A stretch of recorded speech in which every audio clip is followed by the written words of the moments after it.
la planification des rues. Donc, suite au projet particulier urbain, il a fallu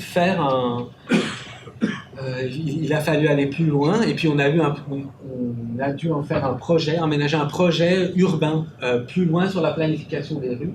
Et donc, en fait, à la division des projets urbains, et notamment Griffintown, on a une méthode où on a d'abord fait des lignes directrices des rues, actuellement.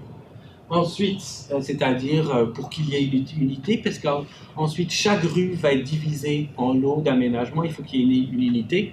Donc, effectivement, on a confié à des designers urbains, des architectes et des ingénieurs le soin de nous peaufiner un projet que vous allez voir.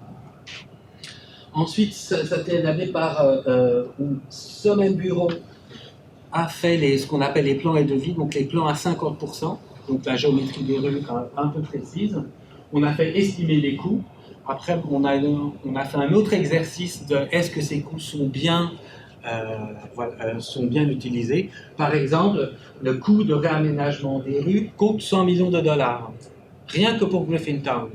Est-ce que c'est bien, est-ce que tout cet argent est utilisé à bon escient? Donc on a fait un retour sur le projet pour vérifier que le projet valait bien ce qu'il était prévu. Donc ce qui est un peu curieux, c'est que ces éléments-là sont en train d'être faits alors qu'il y a déjà des lots en construction. Donc on n'a pas fini d'établir les lignes directrices que déjà, vous allez le voir en bus, là c'est déjà le chantier un peu partout. Mais voilà, on rattrape un peu les lots parce qu'on est pressé par des agendas, notamment politiques, de réaliser des rues. Et voilà, donc on rattrape un peu, mais aussi, c'est-à-dire qu'on apprend du chantier, donc qui permet aussi de refaire une itération et de revenir là-dessus. C'est-à-dire que ce document, on n'arrive pas à le finir, en fait, les lignes directrices des rues, parce qu'il y a sans cesse des changements.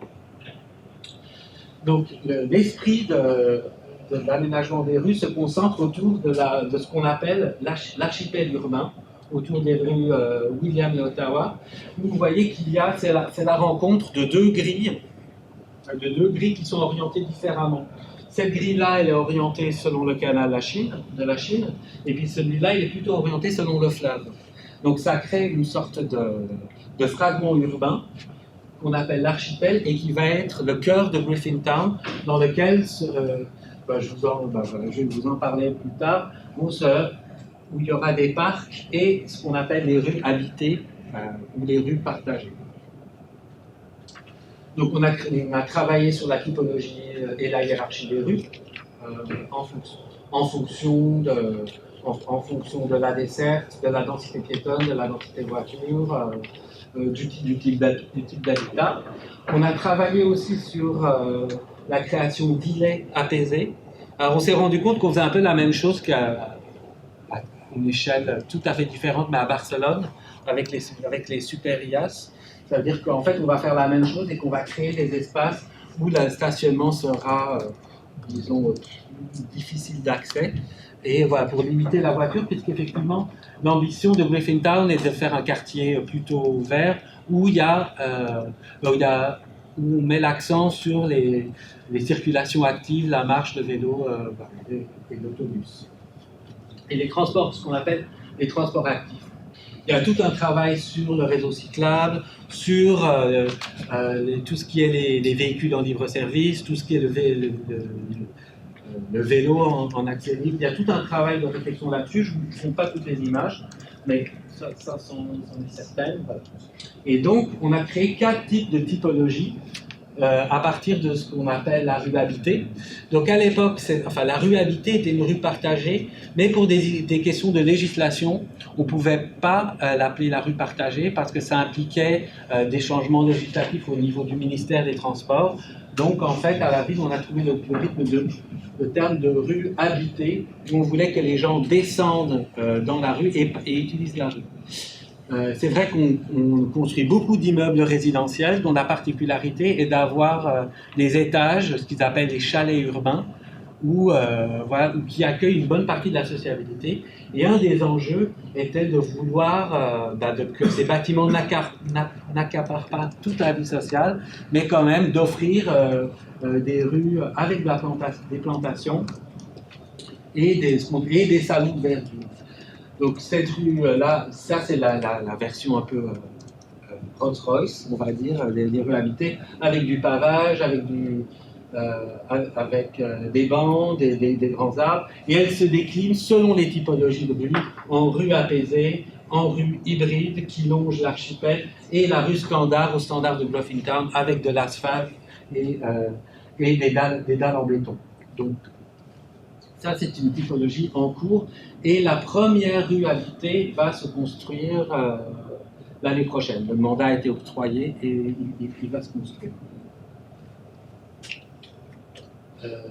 Voilà. Ensuite, donc en fait, on dit beaucoup, il y a eu tout un branding qui s'est fait autour de Bluffingtown, quartier de l'innovation, parce qu'il y a l'ETS qui a aussi fait son image de marque sur l'innovation.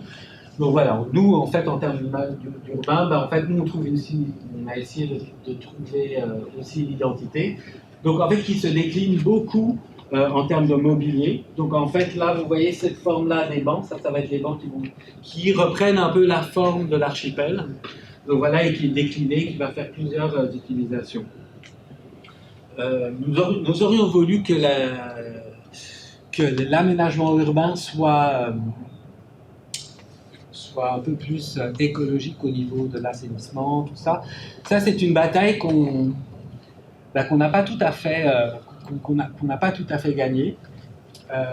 Voilà, et donc on essaye de faire des rues les plus écologiques possibles. Mais ce n'est pas un écoquartier comme ça aurait pu être en France. Dans les bassins du Nouveau Havre, on va passer devant un parc qui, lui, récolte les eaux pluviales des rues et des bassins du Nouveau Havre. Mais dans le carré des bassins du Nouveau Havre. Dans les rues de Bluffingtown, ce n'est pas le cas pour le moment, sauf les rues piétonnes qui, elles, vont récolter les eaux de pluie. Parce qu'il y a un enjeu, quand même, de la récolte des eaux de pluie, c'est les sels de déglaçage. En fait, c'est-à-dire qu'ici, l'hiver, en fait, on utilise beaucoup de sel de déglaçage et en fait, c'est pas bon pour les arbres.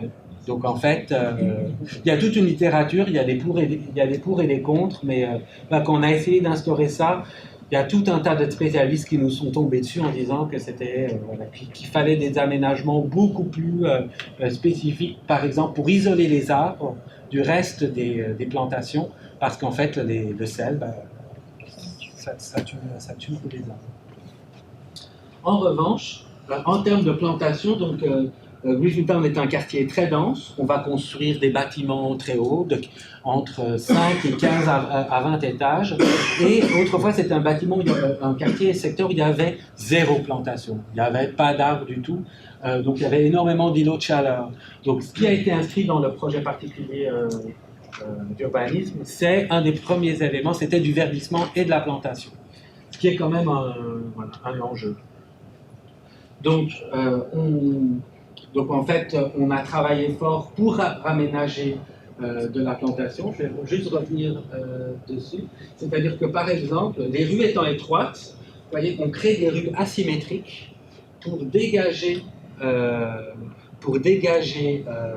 planter des arbres et les dégager de la façade afin qu'elles aient plus de racines et plus de place pour que la canopée puisse se développer. Aussi, on rajoute ce qu'on appelle des cellules d'enracinement. Je sais que, par exemple, en Europe, on utilise beaucoup de mélanges terre-pierre, donc issus de roches volcaniques.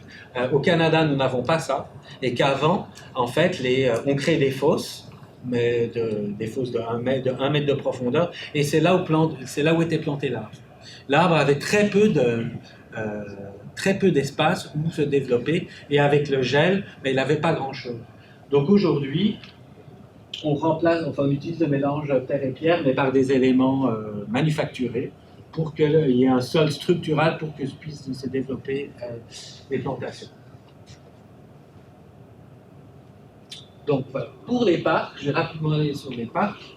Donc, dans les bassins du Nouveau Havre, vous voyez là, ici, Il y a eu un parc en construction qui a été construit, le parc du bassin à Gravier.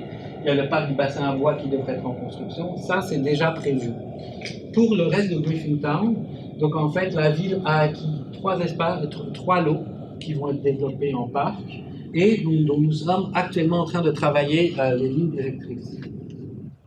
Donc, ils se situent les 3 dans l'archipel urbain et le long de la rue Ottawa, qui a été nommée en corridor culturel parce qu'elle rejoint 2 institutions artistiques. Une que vous allez voir, la galerie d'Arsenal, qui est un ancien arsenal, et une ancienne fonderie, qui est la fonderie d'Arlon. Et on va lancer un concours d'art public qui va émailler d'art public le long de ces espaces, et particulièrement le long de ces 3 parcs. On a fait une consultation cet hiver sur l'aménagement des 3 parcs. Les 2 sont actuellement en conception. Le troisième a été reporté à plus tard puisqu'il va servir de site d'entrepôt pour le REM, pour le réseau express métropolitain. Et comme on se doute qu'il y aura probablement une station pas loin, donc la nature même du parc va évoluer. Donc ces 2 parcs-là sont actuellement en conception détaillée.